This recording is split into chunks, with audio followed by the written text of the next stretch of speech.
wonderful relationship with our Catholic school neighbours, and I hope it's something that always carries on with Alan. Terry's words stayed with me. He said, "You can forget advisors." Sorry, Keith.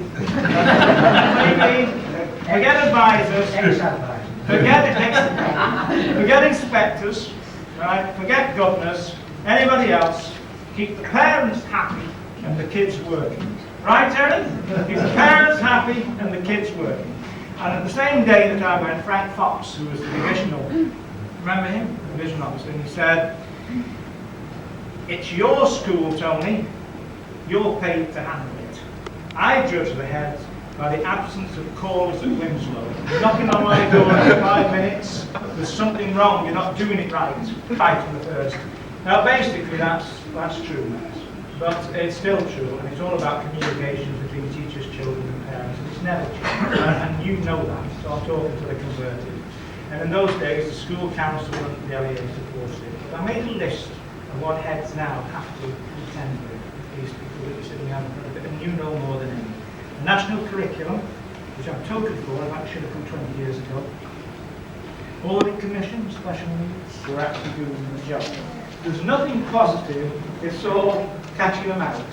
New legislation to find out what's wrong with the system.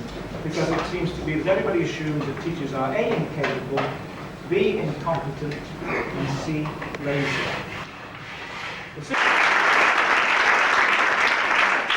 Mr. Anthony Arrowsmith, this is your life. I thought we were going to steal all the fun down. Tony was born on the 28th of February 1938 and was named Anthony after Anthony Eden, who was then the Foreign Secretary. His mother Nellie thought that Anthony Eden was the most handsome man around and hoped that Anthony would take after him. Tony's father, Harry, was the only Labour councillor in Odd Road parish. Harry was a master bricklayer and stonemason.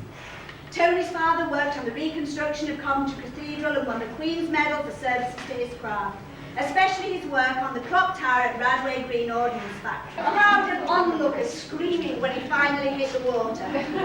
This was his first attempt at gaining the limelight, and we all know what's happened since. After 4 years, it came time to begin his journey into the world of education.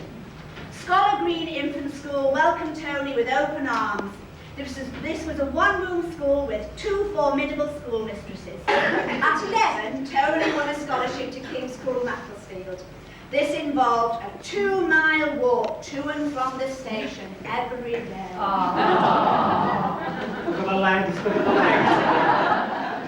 Following the family tradition, Tony did not attend school on Tuesdays. This was a day when the 4 sisters of the family, together with their offspring, gathered at a farm and pub. Owned by one of them, the weekly family meeting. They all cooked, made jams, chutneys, bottled and baked. Family matters were discussed and problems solved. Now, it's a pity that this Tuesday tradition was not incorporated into your own philosophy of education. He continued to practice and pass examinations through all the grades. Not only did he play the piano, but also the piano accordion and the guitar. You notice you didn't tell us about that bit. He was a member of the King's School Choir and became a leading choir boy. He's played alongside George Melly, we couldn't get him here tonight, sorry, in dance bands and appeared on television playing at the local church organ. On leaving King's School at 17 after advanced levels, he entered the RAF for national service. And following these 2 years, he took up his place at Dudley Training College, where he studied history, music and religious education. Overdressed in your shorts, wishing you had an all-over tan.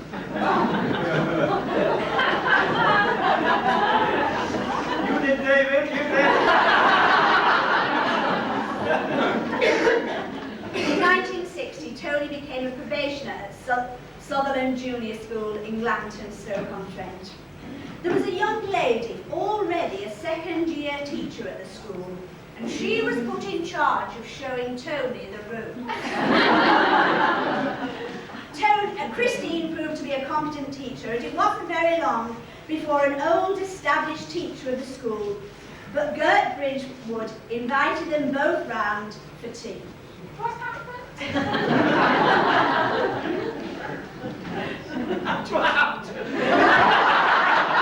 Where do you want to stop this? Well, really. Chris tells me that I had said to Gert Bridgewood that after about 3 or 4 glasses at the end of it, I said to Gert Bridgewood, if somebody can look like that in an apron, that's the one for me. We were both engaged at the time to somebody else in his place.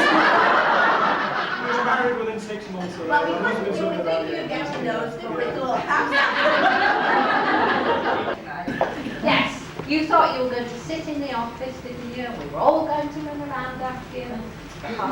Those toilets loomed large, we say on a Saturday. But you made a good job of those, Tony, so we forgave you everything. Thank you, Carol. I think it's nice to be here today, and I have been asked on behalf of all the ex-members of Brunswick staff, and there are a lot of them here today, and I'm sure very, very pleased to be here today to say good luck and all the best for the year ahead, Tony. It was a pleasure working with you. It was a pleasure having you all, Carol. It's okay.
Absolutely brilliant.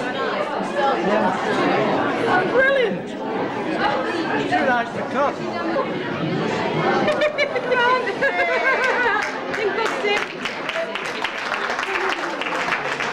Now you need to do 100 pieces. Yeah.